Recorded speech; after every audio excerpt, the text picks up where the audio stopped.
చంద్రబాబు కేబినెట్లో మంత్రులకు శాఖల కేటాయింపుపై ఇంకా సస్పెన్స్ కొనసాగుతోంది. ఇవాళ మధ్యాహ్నానికి మంత్రులకు శాఖలు ఫైనల్ చేసే ఛాన్స్ కనిపిస్తోంది. శాఖల కేటాయింపుపై ముఖ్యమంత్రి చంద్రబాబు తీవ్ర కసరత్తు చేస్తున్నారు. మధ్యాహ్నం 3 గంటలకు సెక్రటేరియట్కు రానున్నారు ముఖ్యమంత్రి. ఆలోపు మంత్రులకు శాఖలు కేటాయించే అవకాశం ఉంది. లోకేష్, పవన్ కళ్యాణ్కు కీలక బాధ్యతలు అప్పగించే అవకాశం ఉంది. పవన్కు కేటాయించే శాఖపై తీవ్ర ఉత్కంఠ నెలకొంది. ఓసారి హోం, మరోసారి గ్రామీణాభివృద్ధి శాఖ అంటూ ప్రచారం జరుగుతోంది. ఈ నెల 18న కేబినెట్ భేటీ ఉండే అవకాశం ఉంది. మొత్తం మీద ఇవాళ మంత్రులకు శాఖల కేటాయింపు సంబంధించి ఒక క్లారిటీ వచ్చే అవకాశం ఉంది. ఇప్పటికే శాఖల కేటాయింపు జరగకపోవడంతో సస్పెన్స్ నెలకొంది. అయితే ఇవాళ మధ్యాహ్నానికల్లా పూర్తి స్థాయి క్లారిటీ వచ్చే అవకాశం ఉంది. ఇప్పటికే ముఖ్యమంత్రి చంద్రబాబు నాయుడు దీనికి సంబంధించి పూర్తి స్థాయి కసరత్తు చేసినట్టుగా తెలుస్తోంది. ఇవాళ మధ్యాహ్నానికి ఫైనల్ చేసే అవకాశం కనిపిస్తోంది. మధ్యాహ్నం 3 గంటలకు సెక్రటేరియట్కు రానున్నారు ముఖ్యమంత్రి. ఆలోపు మంత్రులకు శాఖలు కేటాయించే అవకాశం ఉంది. ఇక లోకేష్, పవన్ కళ్యాణ్ మీదే అందరి దృష్టి ఉంది. ఈ ఇద్దరికి ఎలాంటి శాఖలు కేటాయించబోతున్నారని ఉత్కంఠ అయితే నెలకొంది. మా ప్రతినిధి రాజేష్ జాన్ అవుతున్నారు. రాజేష్, ప్రభుత్వం కొలువుదీరి 3 రోజులు అవుతుంది. చంద్రబాబు అలాగే మంత్రులు, ఆయన ముఖ్యమంత్రిగా మిగతా వాళ్ళు మంత్రులుగా ప్రమాణం చేసి దాదాపు 3 రోజులు అవుతుంది. అయినప్పటికీ ఇప్పటివరకు కూడా శాఖలు కేటాయించని పరిస్థితి మంత్రులకు. ఎందుకు ఇంత సస్పెన్స్ కొనసాగుతుంది? అసలు చంద్రబాబు దీనికి సంబంధించి ఎందుకు శాఖల కేటాయింపు విషయంలో డిలే చేస్తున్నారు?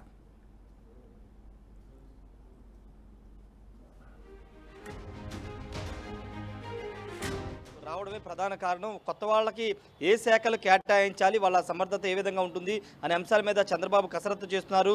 ఎవరెవరికి ఏ శాఖలు కేటాయిస్తే బాగుంటుందనే దానిపైన కసరత్తు చేస్తున్నారు. వాస్తవంగా మొన్న మంత్రివర్గం ప్రమాణ స్వీకారం అయినప్పటి నుంచి చంద్రబాబు నిన్న కొంత బిజీగా ఉన్నారు. అటు తిరుమల వెళ్ళడం కుటుంబంతో, తర్వాత నిన్న విజయవాడ టెంపుల్కి, కనకదుర్గ టెంపుల్కి వెళ్ళడం, నిన్న సాయంత్రం సెక్రటరీకి వచ్చి బాధ్యతలు తీసుకోవడం కొంత హడావిడి ఉండడంతో కసరత్తు చేయడానికి కొంత సమయం కుదరలేదు. ఈ నేపథ్యంలో నిన్న సాయంత్రం నుంచి ఆయన కసరత్తు పూర్తి స్థాయిలో మొదలుపెట్టారు.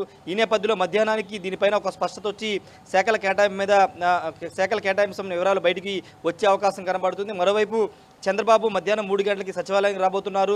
వచ్చిన తర్వాత స్వయంగా ఆయనే శాఖల కేటాయింపు గురించి ఏమైనా ప్రకటన చేస్తారని దానిపైన ఇంకా సస్పెన్స్ అయితే కొనసాగుతుందని చెప్పాలి. ముఖ్యంగా క్యాబినెట్లో ఉన్నటువంటి సీనియర్లకు సంబంధించి సీనియర్లు చూస్తే అచ్చెన్నాయుడు, అదేవిధంగా ఇతర గతంలో పనిచేసిన ఆనం రామనారాయణ రెడ్డి కానీ, లేకపోతే కొంతమంది మాత్రం సీనియర్లు ఉన్నారు. వీళ్ళకే కొన్ని కీలక శాఖలు కేటాయించి కొత్తగా వచ్చినటువంటి శాఖలకు సంబంధించి వాళ్ళకి ఇతర శాఖలు కేటాయించే అవకాశం కనబడుతుంది. మరోవైపు జనసేన పార్టీ అధ్యక్షుడు పవన్ కళ్యాణ్కి ఏ శాఖ కేటాయించాలని దానిపైన ఒక ఉత్కంఠ కొనసాగుతుంది. పవన్ కళ్యాణ్ స్వయంగా పంచాయతీరాజ్, రూరల్ డెవలప్మెంట్ శాఖను అడిగారని ఒక టాక్ కూడా నడుస్తుంది. అయితే హోంశాఖ కూడా పవన్ కళ్యాణ్కి ఇస్తారనే ఒక ప్రచారం జరుగుతున్న నేపథ్యంలో పవన్ కళ్యాణ్కి ఏ శాఖ ఇస్తారనేది స్పష్టత వచ్చే అవకాశం కనబడుతుంది. మరోవైపు నాదెండ్ల మనోహర్కి సివిల్ సప్లైస్ ఇస్తారంటున్నారు. వైద్య శాఖ కూడా ఇస్తారన్న ప్రచారం నడుస్తున్న నేపథ్యంలో కొంత సీనియర్లు ఉన్న వాళ్ళకి, అదేవిధంగా ఇతరులకు కూడా కొంచెం కీలక శాఖలు అప్పగించే అవకాశం కనబడుతుంది. ముఖ్యంగా నారా లోకేష్ గతంలో పంచాయతీరాజ్, ఐటీ ఇండస్ట్రీస్ శాఖ మంత్రిగా పనిచేశారు. ఇప్పుడు పంచాయతీరాజ్ వేరు చేసి ఐటీ ఇండస్ట్రీస్, కమ్యూనికేషన్స్ వీటికి సంబంధించినటువంటి శాఖలు నారా లోకేష్ కేటాయిస్తారనే టాక్ నడుస్తుంది. దానికి ప్రధాన కారణం ఆల్రెడీ ఆయన కేబినెట్ మంత్రిగా పనిచేస్తున్నారు. ఆ శాఖల మీద కొంత అవగాహన ఉంటుంది కాబట్టి ఆ శాఖలు కేటాయిస్తారని టాక్ నడుస్తుంది.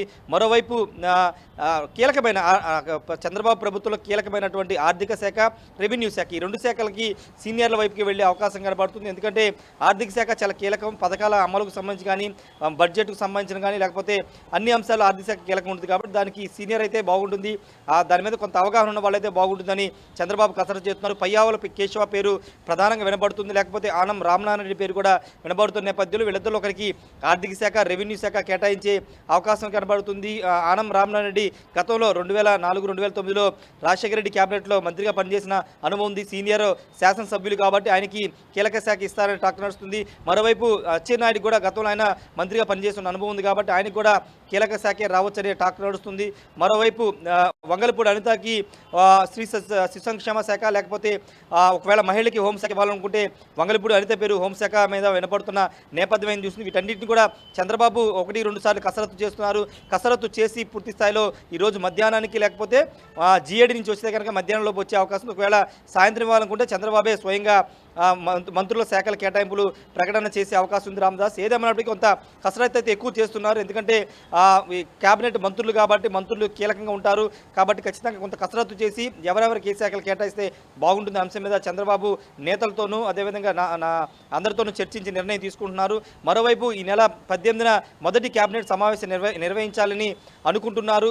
ఆలోపే 18 తారీఖు లోపే పూర్తిస్థాయి శాఖలు కేటాయింపులు చేసి వాళ్ళు మంత్రులుగా బాధ్యతలు తీసేసుకుంటే కనుక వాళ్ళ ఛాంబర్ల కేటాయింపు అన్ని పూర్తయిపోతే 18న కేబినెట్. రాజేష్, ఇప్పటికే పవన్ కళ్యాణ్ సంబంధించి తీవ్ర ఉత్కంఠ సాగుతుంది. పవన్ కళ్యాణ్ అలాగే లోకేష్ ఇద్దరికి ఎలాంటి మంత్రిత్వ శాఖలు ఇస్తారనే ఒక ఉత్కంఠ అయితే సాగుతుంది. మరి ముఖ్యంగా పవన్ కళ్యాణ్ విషయంలో అటు ఆయనకు ఎలాంటి శాఖ ఇవ్వబోతున్నారు? ముఖ్యంగా ఉప ముఖ్యమంత్రి హోదా కట్టబెడతారా? దాంతోపాటు ఇంకా హోంమంత్రిత్వ శాఖ ఇస్తారా లేదా గ్రామీణాభివృద్ధి శాఖ ఇస్తారా? ఇలా రకరకాల వార్తలు చక్కర్లు కొడుతున్నాయి. సో దీనికి ఎప్పుడు తెరదించబోతున్నారు ముఖ్యమంత్రి?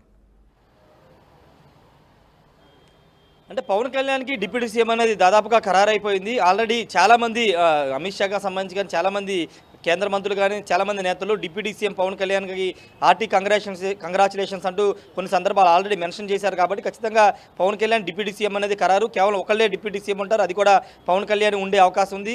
గతంలో చంద్రబాబు 2014-19 వరకు ఇద్దరు డిప్యూటీ సీఎంలో ఉన్న అప్పట్లో చినరాజప్ప, కేఈ కృష్ణమూర్తి ఇద్దరు కూడా గతంలో చంద్రబాబు క్యాబినెట్లో డిప్యూటీ సీఎంగా ఉన్నారు. తర్వాత వైసీపీ ప్రభుత్వంలో నలుగురికి డిప్యూటీ సీఎం పదవులు ఇచ్చారు. కానీ ఇప్పుడు కేవలం ఒకరికే డిప్యూటీ సీఎం పదవి ఇచ్చే అవకాశం ఉంది. ఎందుకంటే జనసేన అధ్యక్షుడు పవన్ కళ్యాణ్ క్రియాశీలకంగా కూటమిలో కీలకంగా ఉన్నారు కాబట్టి ఇప్పుడు ఒకరికి పవన్ కళ్యాణ్కి ఇస్తేనే బాగుంటుంది. ఇంకొకరికి అదనంగా ఇంకొక డిప్యూటీ సీఎం ఇస్తే పవన్ కళ్యాణ్ స్థాయికి తగినట్టుగా ఉండదని భావించి ఒకరికే డిప్యూటీ సీఎం ఇచ్చే అవకాశం ఉంది. అది కూడా పవన్ కళ్యాణ్కి డిప్యూటీ సీఎం ఇవ్వబోతున్నారు. ఆ డిప్యూటీ సీఎంతో పాటు అదనంగా కీలక శాఖలు ఇంతకుముందు మాట్లాడుకున్నట్టే బయట జరుగుతున్న ప్రచారం పంచాయతీరాజ్ రూరల్ డెవలప్మెంట్ అనేది పవన్ కళ్యాణ్ అడుగుతున్నారు అనేది టాక్ నడుస్తుంది.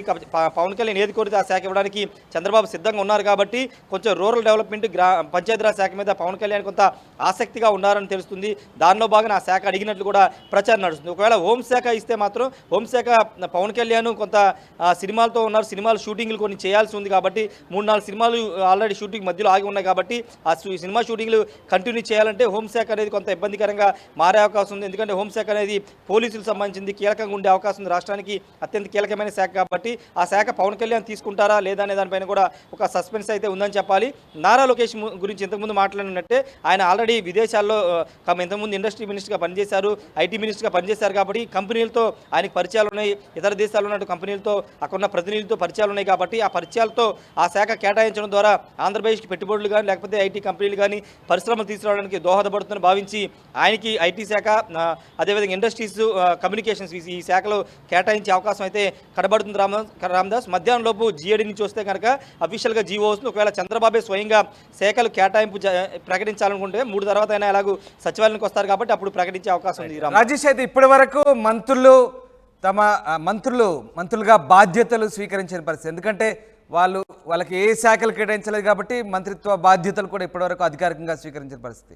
మరి చంద్రబాబు ఏం చేయబోతున్నారు? మరొకసారి పోర్ట్ఫోలియోల విషయంలో పవన్ కళ్యాణ్తో మరొకసారి భేటీ కాబోతున్నారా? పవన్ కళ్యాణ్ ప్రస్తుతం హైదరాబాద్లో ఉన్నారా లేదా విజయవాడకి వాళ్ళు మళ్ళీ చేరుకుంటున్నారా? సో ఏం జరగబోతుంది? లేదంటే ఆయన విచక్షణ మేరకే ఇప్పటికే ఒక క్లారిటీతో ఉన్నారు కాబట్టి ఆయన విచక్షణ మేరకే పోర్ట్ఫోలియోలు కేటాయిస్తారా? లేదు, ఆల్రెడీ పవన్ కళ్యాణ్తో చంద్రబాబు ఒక దఫా మాట్లాడారు. శాఖల కేటాయింపు గురించి ఆయనతో చర్చించిన తర్వాతే ఒక నిర్ణయానికి కూడా వచ్చినట్టు తెలుస్తుంది. పవన్ కళ్యాణ్ నిన్న ఉదయమే గన్నవరం నుంచి హైదరాబాద్ వెళ్ళారు. ప్రస్తుతం హైదరాబాద్లో ఉన్నారు. రేపు లేదా ఎల్లుండి పిఠాపురం వెళ్తారని ఒక ప్రచారం నడుస్తుంది. ఎందుకంటే పిఠాపురం గెలిచిన తర్వాత ఆయన ఒక్కసారి కూడా వెళ్ళలేదు కాబట్టి ఈ హడావిడిలో ఉన్నారు. మంత్రుల మొదటి 2-3 రోజులు ఢిల్లీ వెళ్ళడం, అక్కడ ఎన్డీఏ కూటమి సమావేశాల పాల్గొనడం, తర్వాత ప్రధాని నరేంద్ర మోడీ ప్రమాణ స్వీకారం, తర్వాత ఇక్కడ ఆంధ్రప్రదేశ్ ప్రమాణ స్వీకారం, ఇవన్నీ కొంత హడావిడి నడిచింది కాబట్టి గ్యాప్ లేదు కాబట్టి కొంత పిఠాపురం వెళ్ళలేకపోయారు. కాబట్టి పిఠాపురం వెళ్ళొచ్చిన తర్వాత ఆయన పూర్తిసారి ఇక్కడికి వచ్చే అవకాశం కనబడుతుంది. శాఖల కేటాయింపులు జరిపిన తర్వాతే మంత్రులందరూ కూడా సచివాలయంలో వాళ్ళు బాధ్యతలు తీసుకునే అవకాశం కనబడుతుంది. ఈరోజు దాదాపుగా సాయంత్రంలోపు శాఖల కేటాయింపు వస్తుంది కాబట్టి రేపు ఎల్లుండు 3 రోజుల పాటు వాళ్ళు బాధ్యతలు తీసుకున్న మంత్రులందరూ కూడా బాధ్యతలు తీసుకునే అవకాశం ఉంది. ఎందుకంటే 18వ తారీఖున క్యాబినెట్కి వెళ్ళాలనుకుంటున్నారు కాబట్టి అప్పట్లోపే మంత్రులందరూ బాధ్యత తీసుకోవాల్సి ఉంటుంది కాబట్టి ఆలోపే బాధ్యతలు తీసుకుని క్యాబినెట్కి సన్నద్ధమయ్యే అవకాశం ఉంది. రామదాస్, రైట్ రేస్, thanks for the update Rajesh. ఇది మొత్తం మీద చంద్రబాబు క్యాబినెట్లో మంత్రులకు శాఖల కేటాయింపుపై సస్పెన్స్ కొనసాగుతుంది. ముఖ్యమంత్రి మంత్రివర్గం కొలువుదీరి 3 రోజులవుతున్నా ఇప్పటి వరకు శాఖల కేటాయింపు సంబంధించి స్పష్టత రాకపోవడంతో ఈ సస్పెన్స్ నెలకొంది. ఇవాళ మధ్యాహ్నానికి మంత్రులకు శాఖలు ఫైనల్ చేసే అవకాశం ఉంది. శాఖల కేటాయింపుపై ముఖ్యమంత్రి చంద్రబాబు నాయుడు ఇప్పటికే తీవ్ర కసరత్తు చేశారు. మధ్యాహ్నం 3 గంటలకు ఆయన సెక్రటేరియట్కు రాబోతున్నారు. ఆలోపు మంత్రుల శాఖలు కేటాయించే అవకాశం ఉంది. ఇక లోకేష్ పవన్ కళ్యాణ్కు కీలక శాఖలు ఇవ్వబోతున్నారు. పవన్కు కేటాయించే శాఖపైనే అందరి దృష్టి ఉంది. తీవ్ర ఉత్కంఠ నెలకొంది. ఒకసారి హోం, మరొకసారి గ్రామీణాభివృద్ధి శాఖ అంటూ ప్రచారం సాగుతోంది. అయితే ఆయనకు ఉప ముఖ్యమంత్రి హోదా ఇస్తారా లేదా క్యాబినెట్ మంత్రిగానే కొనసాగిస్తారా? ఉప ముఖ్యమంత్రి హోదా ఇచ్చి ఇతర కీలక శాఖలు ఏమైనా కేటాయిస్తారా? ఇదంతా కూడా ప్రచారం సాగుతోంది. ఒక ఉత్కంఠ అయితే నెలకొంది. ఈ నెల 18న అయితే కేబినెట్ భేటీ ఉండే అవకాశం ఉంది. మొత్తం మీద ఇవాళ సాయంత్రానికి మంత్రులకు పోర్ట్ఫోలియోలు కేటాయించబోతున్నారు. తర్వాత మంత్రులంతా కూడా వరుసగా బాధ్యతలు స్వీకరించే అవకాశం ఉంది.